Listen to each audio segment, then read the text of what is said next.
Hi, my name is Sam, and I'm here to tell you my story. So, growing up, I was always going to church. I was raised in church, a Christian Baptist home. We went to church on every Sunday, Awana Club on Wednesdays, church camp on summers. I was in choir, you name it, our family was involved. I can vividly remember giving my life to God when I was 12 years old, and although I understood asking him to be in my heart, I didn't fully get the whole idea behind it. Throughout high school and college, I would continue to pray to God, but it was only for forgiveness or when I needed a favor. Other than that, I can say he was in my life, but he wasn't fully fueling my life. I let boys dictate my life. They determined my self-value and my self-worth, and that led to a lot of negative consequences to follow. In 2021, Dustin put my husband and I through marriage counseling and ended up officiating our wedding. And through all of that, I can still say I didn't have a strong relationship with God. I was just doing what I thought was right and following the process. In 2023, I had my son, and the months that followed were some of the darkest of my life. Although wanting to have a child my whole entire life, this was nothing like I thought. I became a shell of a person I honestly didn't want to be around any longer.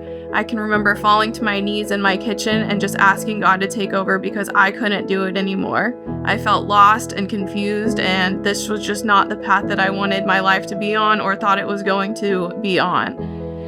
A whole year went by after that, and I can still say I did not get any stronger with my relationship with God, even though he had pulled me through the darkest times of my life.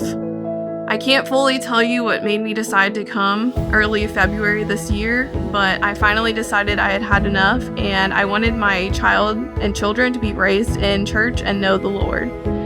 Pulling into the parking lot was probably the scariest thing I've ever done. I wanted to throw up and turn around, and I almost did, but I pushed myself. And I tell you, Rhodes, my son, he was handing out fist bumps like it was his job. The second the church doors open, it just felt like home. I can remember sitting on the front row with Nicole, and I just cried that whole entire service. I felt lost. I felt like I wasn't good enough to be here. Here I am in my 30s, just trying to figure out life and what I'm supposed to do. And I was scared. And I wish I could tell you that I left there that day feeling a lot better. I did, but I also felt heavy. I felt like I was too far gone for the Lord. The more I started coming to church after that Sunday in February, the closer I was starting to get to God. I was giving my life over to him, and doors started opening that could only be opened by God. He started taking all the bad out and replacing it with good. He turned my life around completely.